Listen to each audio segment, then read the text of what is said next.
Hi friends, എല്ലാ വീക്കെൻഡിലും ETF കുറിച്ചും mutual ഫണ്ടിനെ കുറിച്ചും സംസാരിക്കാറുണ്ട്. അതിന്റെ ഭാഗമായിട്ടുള്ള ഈ ഒരു വീഡിയോയിലേക്ക് എല്ലാവർക്കും ഒരിക്കൽ കൂടി സ്വാഗതം. മ്യൂച്വൽ ഫണ്ടുകളിൽ ഇൻവെസ്റ്റ് ചെയ്യുമ്പോൾ നാം പൊതുവെ പ്യുവർ ഈക്വിറ്റി ഫണ്ടുകളിലാണ് ഇൻവെസ്റ്റ് ചെയ്യാറുള്ളത്.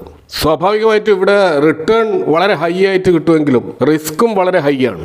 ഈ ഒരു റിസ്ക് മിനിമൈസ് ചെയ്യാനാണ് നാം ഇൻവെസ്റ്റ് ചെയ്യുന്ന പണം ഹൈ റിസ്ക്കുള്ള ഹൈ റിവാർഡുള്ള ഈക്വിറ്റിയിലും അതേസമയം തന്നെ ലോ റിസ്ക്കുള്ള സ്റ്റേബിൾ ആയിട്ട് റിട്ടേൺ ലഭിക്കുന്ന ഡെറ്റ് ഫണ്ടുകളിലും ഇത് കൂടാതെ മറ്റ് അസറ്റ് ക്ലാസ്സുകളിലും അലോക്കേറ്റ് ചെയ്തുകൊണ്ട് ഇൻവെസ്റ്റ് ചെയ്യുന്ന ഫണ്ടുകളെയാണ് നമ്മൾ പൊതുവെ ഹൈബ്രിഡ് ഫണ്ടുകൾ എന്ന് പറയാറുള്ളത്. അപ്പോൾ ഹൈബ്രിഡ് ഫണ്ടുകളിൽ തന്നെ വിവിധ കാറ്റഗറിയിൽ കാണാം. അവയിൽ പ്രധാനപ്പെട്ട 3 കാറ്റഗറി ഫണ്ടുകളെ കുറിച്ചാണ് ഇവിടെ വിവരിക്കുന്നത്. അപ്പോൾ ഒന്നാമത്തേത് അഗ്രസീവ് ഹൈബ്രിഡ് ഫണ്ടുകളാണ്. ഇത്തരം ഫണ്ടുകളിൽ കൂടുതലായിട്ടുള്ള പോർഷൻ ഈക്വിറ്റികളിലാണ് ഇൻവെസ്റ്റ് ചെയ്യുന്നത്. ഏകദേശം 65% മുതൽ മാക്സിമം 80% വരെ ഈക്വിറ്റികളിലും ബാക്കി 20% മുതൽ 35% വരെ ഡെറ്റ് ഇൻവെസ്റ്റ്മെൻറ്റുകളിലുമാണ് ഇവിടെ ഫണ്ട് അലോക്കേറ്റ് ചെയ്യപ്പെടുന്നത്. ഇപ്പോൾ ഡെറ്റ് ഫണ്ടുകളായിട്ടുള്ള ബോണ്ടുകളിലും ഗവൺമെൻറ് സെക്യൂരിറ്റികളിലുമാണ് ഇൻവെസ്റ്റ് ചെയ്യുന്നത്. രണ്ടാമത്തെ ഒരു കാറ്റഗറി ആയിട്ടുള്ള dynamic asset allocation hybrid funds, ഇതിനെ ബാലൻസ് അഡ്വാൻറ്റേജ് ഫണ്ട് എന്നും പറയാറുണ്ട്. അപ്പോൾ ഇവിടെ ഇക്വിറ്റിയിലും ഡെപ്റ്റിലും തന്നെ ഫണ്ട് ഡിവൈഡ് ചെയ്ത് അലോക്കേറ്റ് ചെയ്യാറുണ്ട്. പക്ഷെ അവിടെ യാതൊരുവിധ റെസ്ട്രിക്ഷനും ഇല്ല.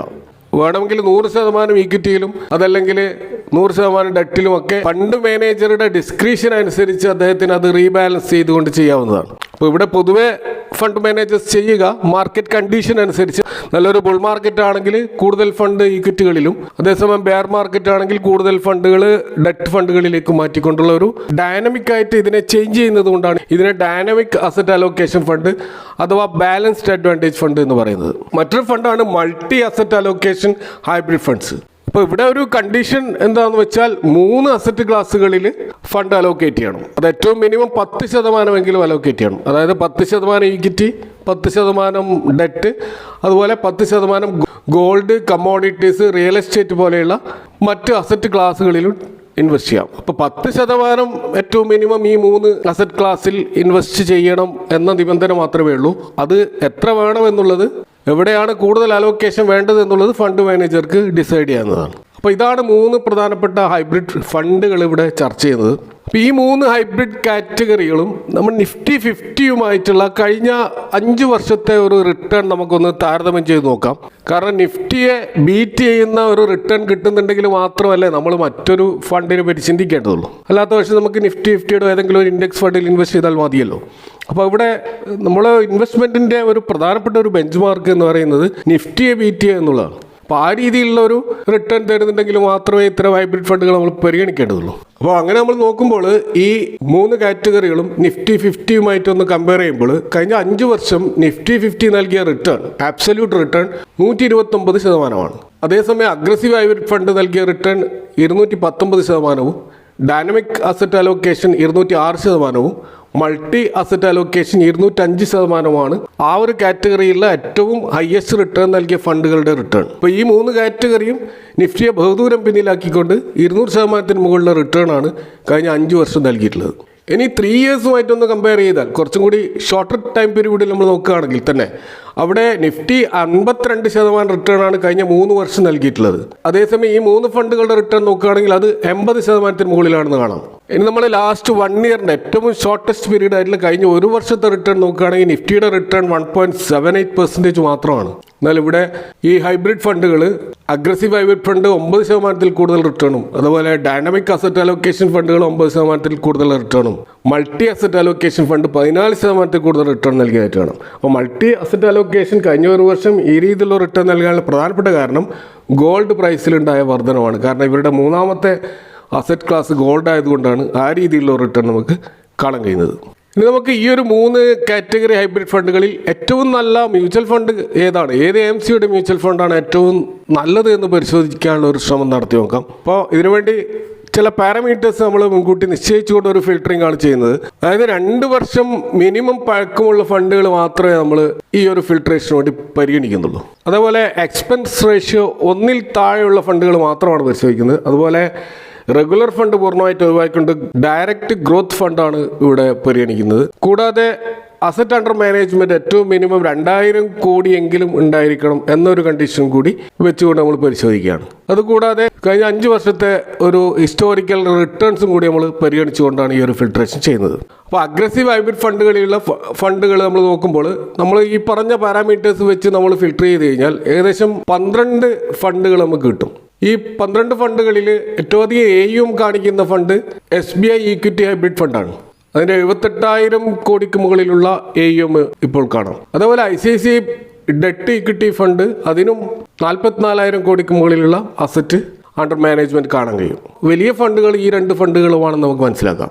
ഇനി എക്സ്പെൻസ് റേഷ്യോ വെച്ച് നോക്കുകയാണെങ്കിൽ ഏറ്റവും കുറവ് എക്സ്പെൻസ് റേഷ്യോ കാണുന്നത് മിറായ അസറ്റ് അഗ്രസീവ് ഹൈബ്രിഡ് ഫണ്ടും അതേപോലെ കൊട്ടാക് അഗ്രസീവ് ഹൈബ്രിഡ് ഫണ്ടുമാണ്. പക്ഷെ അവരുടെ AUM 10,000 കോടിക്ക് താഴെയാണെന്ന് നമുക്ക് കാണാൻ കഴിയും. 5 ഇയേഴ്സിൻ്റെ ഒരു CAGR റിട്ടേൺ നമ്മൾ നോക്കുമ്പോൾ 26% CAGR റിട്ടേൺ നൽകിക്കൊണ്ട് ICICI പ്രൊഡൻഷ്യൽ ഈക്വിറ്റി ഡെറ്റ് ഫണ്ടാണ് ഏറ്റവും നല്ല റിട്ടേൺ നൽകിയ ഫണ്ടായിട്ട് നമ്മൾ കാണുന്നത്. ഈ ICICI പ്രൊഡൻഷ്യലിൻ്റെ 3 ഇയേഴ്സിൻ്റെ CAGR റിട്ടേണും 22.1 എന്ന ലെവലിലാണ് കാണുന്നത്. അതേപോലെ 1 ഇയർ റിട്ടേണും 6.71% ആണ് കാണാൻ കഴിയുക. അപ്പോൾ താരതമ്യേന ഒരു ബെറ്റർ പെർഫോം ചെയ്ത ഫണ്ട് എന്ന് നമുക്ക് മനസ്സിലാക്കാൻ കഴിയുന്നത് ICICI പ്രൊഡൻഷ്യലിൻ്റെ ഒരു ഡെറ്റ് ഇക്വിറ്റി ഫണ്ടാണ്. നമ്മൾ രണ്ടാമത്തെ കാറ്റഗറി ആയിട്ടുള്ള ഡൈനാമിക് അസറ്റ് അലോക്കേഷൻ ഫണ്ടുകൾ നോക്കുകയാണെങ്കിൽ അഥവാ ബാലൻസ്ഡ് അഡ്വാൻറ്റേജ് ഫണ്ടുകൾ നോക്കുകയാണെങ്കിൽ അവിടെ ഏറ്റവും അധികം AUM കാണിക്കുന്നത് HDFCയുടെ ബാലൻസ് അഡ്വാൻറ്റേജ് ഫണ്ടാണ്.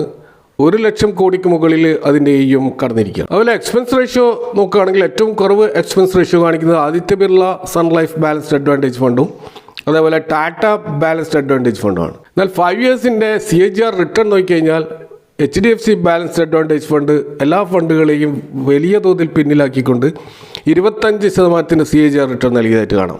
അതേപോലെ തന്നെ HDFC ബാലൻസ്ഡ് അഡ്വാൻറ്റേജ് ഫണ്ടിൻ്റെ 3 ഇയേഴ്സ് റിട്ടേണും ഇതേപോലെ എല്ലാ ഫണ്ടുകളെയും ബീറ്റ് ചെയ്തതായിട്ട് കാണാം. എന്നാൽ 1 ഇയർ റിട്ടേൺ 3.54% മാത്രമാണ്. അപ്പോൾ HDFC ബാലൻസ്ഡ് അഡ്വാൻറ്റേജ് ഫണ്ടിൻ്റെ ഒരു ഡിസഡ്വാൻറ്റേജ് ആയിട്ട് നമ്മൾ കാണുന്നത് ഇതിൻ്റെ വളരെ ഹൈ ആയിട്ടുള്ള AUM ആണ്. 1 ലക്ഷം കോടിക്ക് മുകളിലുള്ള AUM മാനേജ് ചെയ്യുക എന്ന് പറയുന്നത് ഫണ്ട് മാനേജേഴ്സിനെ സംബന്ധിച്ചിടത്തോളം വളരെയധികം ദുഷ്കരമായ ഒരു കാര്യമാണ്. അതുകൊണ്ട് തന്നെ ബെറ്റർ റിട്ടേൺ നൽകുക ഒരു വലിയ ചാലഞ്ച് തന്നെയായിരിക്കും. അത്തരത്തിലുള്ള ഒരു റിസ്ക് നമ്മൾ അതിൽ കാണുന്നുണ്ടെങ്കിൽ നമുക്ക് രണ്ടാമതായി പരിഗണിക്കാൻ പറ്റുന്ന ഫണ്ടുകളായിട്ട് ഒന്ന് നമ്മൾ കാണുന്നത് ബറോഡ BNP പാരിബ ബാലൻസ്ഡ് അഡ്വാൻറ്റേജ് ഫണ്ടാണ്. അത് കഴിഞ്ഞ ഒരു വർഷം 7.84% റിട്ടേൺ നൽകിയിരുന്നു. 4,000 കോടിയാണ് അതിൻ്റെ AUM ഇപ്പോൾ നമ്മൾ കാണുന്നത്. എന്നാൽ അതിനേക്കാൾ കുറച്ചുകൂടി ബെറ്റർ ആയിട്ടുള്ള AUM കാണുന്നത് Aditya Birla sun life balanced advantage ഫണ്ടാണ്. അതിൻ്റെ എക്സ്പെൻസ് റേഷ്യോയും താരതമ്യേന ഈ മറ്റ് 2 ഫണ്ടുകളെക്കാൾ കുറവാണ് താനും. കൂടാതെ കഴിഞ്ഞ ഒരു വർഷം 8% ഒരു റിട്ടേൺ ആണ് ഇത് നൽകിയിട്ടുള്ളത്. എന്നാൽ ഹിസ്റ്റോറിക്കലി നോക്കുമ്പോൾ CAGR റിട്ടേൺ 15% കാണാൻ കഴിയും. അത് 3 ഇയേഴ്സ് ടൈം പീരീഡ് ആയാലും 5 ഇയേഴ്സ് ടൈം പീരീഡ് ആയാലും. അപ്പോൾ ഈ രീതിയിൽ 3 ചോയ്സ് നമ്മുടെ മുമ്പിലുണ്ട്. അപ്പോൾ ഇവിടെ നമ്മുടെ ഒരു റിസ്ക് പാരാമീറ്റർ ഏതിനാണ് മുൻതൂക്കം കൊടുക്കുന്നത് എന്നതിൻ്റെ അടിസ്ഥാനത്തിൽ അനുയോജ്യമായ ഫണ്ട് തിരഞ്ഞെടുക്കാവുന്നതാണ്. ഇനി ഹൈബ്രിഡ് ഫണ്ട് കാറ്റഗറിയിലെ മൂന്നാമത്തെ കാറ്റഗറി ആയിട്ടുള്ള മൾട്ടി അസറ്റ് അലോക്കേഷൻ ഫണ്ട് നമ്മൾ നോക്കുകയാണെങ്കിൽ അവിടെ ഏറ്റവും അധികം AUM കാണിക്കുന്ന ഫണ്ട് ICICI പ്രൊഡൻഷ്യൽ മൾട്ടി അസറ്റ് ഫണ്ടാണ്. ഇത് 62,000 കോടി അതിൻ്റെ AUM കവിഞ്ഞിരിക്കുകയാണ്. എക്സ്പെൻസ് റേഷ്യോയിൽ ഏറ്റവും കുറവ് എക്സ്പെൻസ് റേഷ്യോ കാണിക്കുന്നത് Nippon India multi asset allocation ഫണ്ടാണ്. പക്ഷെ അതൊരു ഫണ്ട് ഓഫ് ഫണ്ടാണ്. അവരുടെ തന്നെ ETF-നെ ട്രാക്ക് ചെയ്യുന്ന ഒരു ഫണ്ടാണ്. അപ്പോൾ ആ ETF-ന്റെ എക്സ്പെൻസ് റേഷ്യോ കൂടി ആഡ് വരുന്നത് കൊണ്ട് ഇതൊരു എക്സ്പെൻസ് റേഷ്യോ കുറഞ്ഞ ഫണ്ടാണ് എന്ന് നമുക്ക് മനസ്സിലാക്കാൻ കഴിയില്ല. ഇനി 5 ഇയേഴ്സിൻ്റെ CAGR റിട്ടേൺ നോക്കുകയാണെങ്കിൽ ഏറ്റവും അധികം റിട്ടേൺ നൽകിയിട്ടുള്ളത് ക്വാണ്ട് മൾട്ടി അസറ്റ് അലോക്കേഷൻ ഫണ്ടാണ്. അതിൻ്റെ റിട്ടേൺ 31.51 എന്നുള്ള വമ്പിച്ച റിട്ടേൺ ആണത്. കഴിഞ്ഞ 3 വർഷത്തെ ടൈം പീരീഡ് നോക്കിക്കഴിഞ്ഞാലും ക്വാണ്ട് തന്നെയാണ് നന്നായി പെർഫോം ചെയ്തത്. 24.87% CAGR റിട്ടേൺ ആണ് കഴിഞ്ഞ 3 വർഷം നൽകിയിട്ടുള്ളത്. ഇനി നമ്മൾ 1 ഇയർ ടൈം പീരീഡ് നോക്കുകയാണെങ്കിൽ 7.15 ആണ് അതിൻ്റെ റിട്ടേൺ. എന്നാൽ ICICI prudential multi asset fund കഴിഞ്ഞ ഒരു വർഷം അത് ഈ ക്വാണ്ട് ഫണ്ടിനെ മറികടന്നുള്ള റിട്ടേൺ നൽകിയതായിട്ട് കാണാം. അത് 10.86 എന്ന റിട്ടേൺ ആണ് കാണുന്നത്. തീർച്ചയായിട്ടും Quant multi asset allocation fund അതൊരു ഫണ്ടാണ് ഏറ്റവും നല്ല പെർഫോമൻസ് നടത്തിയതെന്ന് നമുക്കിവിടെ കാണാൻ കഴിയും. പക്ഷെ അവിടെ അതിൻ്റെ ഒരു റെഡ് ഫ്ലാഗ് എന്താണെന്ന് വെച്ചാൽ അതിൻ്റെ അസറ്റ് അണ്ടർ മാനേജ്മെൻറ്റ് വെറും 3,500 കോടി മാത്രമാണ്. അപ്പോൾ വളരെ പഴകിയ ഫണ്ടായിട്ട് കൂടി അതിൻ്റെ AUM വർദ്ധിക്കുന്നില്ല എന്നുള്ളത് ഇതിൻ്റെ ഒരു ഡ്രോബാക്ക് ആയിട്ട് കാണേണ്ടതുണ്ട്. അപ്പോൾ അങ്ങനെ നോക്കുമ്പോൾ നമുക്ക് തീർച്ചയായിട്ടുള്ള അടുത്തൊരു ചോയ്സ് വരുന്ന ICICI പ്രൊഡൻഷ്യലിൻ്റെ ഈ ഒരു മൾട്ടി അസറ്റ് ഫണ്ടാണ്. കാരണം അതിൻ്റെ ഹിസ്റ്റോറിക്കലായാലും ഷോർട്ട് ടേമിലായാലും അതിൻ്റെ റിട്ടേൺ വളരെ സ്റ്റഡിയാണെന്ന് നമുക്ക് കാണാൻ കഴിയും. അപ്പോൾ ഇതൊക്കെയാണ് 3 ഹൈബ്രിഡ് ഫണ്ടുകളെ കുറിച്ച് ഇവിടെ പങ്കുവെക്കാനുള്ളത്. അപ്പോൾ ഈ ഹൈബ്രിഡ് ഫണ്ടുകൾ പൊതുവെ ഈ SWP ചെയ്യുന്നവരെ സംബന്ധിച്ചിടത്തോളം, പ്രത്യേകിച്ച് സിസ്റ്റമാറ്റിക് വിത്ഡ്രോവൽ പ്ലാൻ ചെയ്യുന്നവരെ സംബന്ധിച്ചിടത്തോളം ഇക്വിറ്റി ഫണ്ടുകളിൽ SWP ചെയ്യുന്നതിനേക്കാൾ കുറച്ചുകൂടി ബെറ്റർ ആയിട്ടുള്ള ഒരു റിസ്ക് കുറഞ്ഞിട്ടുള്ള ഒരു സ്ട്രാറ്റജിയാണ് ബാലൻസ്ഡ് അഡ്വാൻറ്റേജ് ഫണ്ടുകളിലോ അല്ലെങ്കിൽ അഗ്രസീവ് ഹൈബ്രിഡ് ഫണ്ടുകളിലോ SWP ചെയ്യുന്നത്. ഇത് കൂടാതെ സിപ്പ് ഇൻവെസ്റ്റ് ചെയ്യുന്നവരെ സംബന്ധിച്ചിടത്തോളം, പ്രത്യേകിച്ച് ഈക്വിറ്റിയിൽ മുഴുവനായിട്ടുള്ള പണം പമ്പ് ചെയ്യുന്നതിന് പകരം കുറച്ചുകൂടി ബാലൻസ്ഡ് ആയിട്ടുള്ള ഒരു സ്റ്റാബിൾ റിട്ടേണും സെയിം ടൈം റിസ്ക്കും എടുത്തുകൊണ്ടുള്ള അത്തരം ഒരു മോഡറേറ്റ് ഇൻവെസ്റ്റർ ആണെങ്കിൽ, അങ്ങനെയുള്ള ഇൻവെസ്റ്ററെ സംബന്ധിച്ചിടത്തോളം അവർക്ക് ഈ സിസ്റ്റമാറ്റിക് ഇൻവെസ്റ്റ്മെന്റ് പ്ലാൻ അഥവാ SIP ചെയ്യുന്നതിനും ഇത്തരം ഫണ്ടുകൾ അനുയോജ്യമായിട്ടുള്ള ഒരു കാര്യമാണ്. എങ്കിലും ഒരു ഡിസിഷൻ എടുക്കുന്നതിന് മുമ്പ് നിങ്ങൾ തീർച്ചയായിട്ടും നിങ്ങളെ മ്യൂച്വൽ ഫണ്ട് അഡ്വൈസറെ മീറ്റ് ചെയ്തുകൊണ്ട് മാത്രം ഡിസിഷൻ എടുക്കുക. നിങ്ങളെ കമൻറ്റുകൾ അഭിപ്രായങ്ങൾ അറിയിക്കുക. Thanks for watching. See you next time with another video.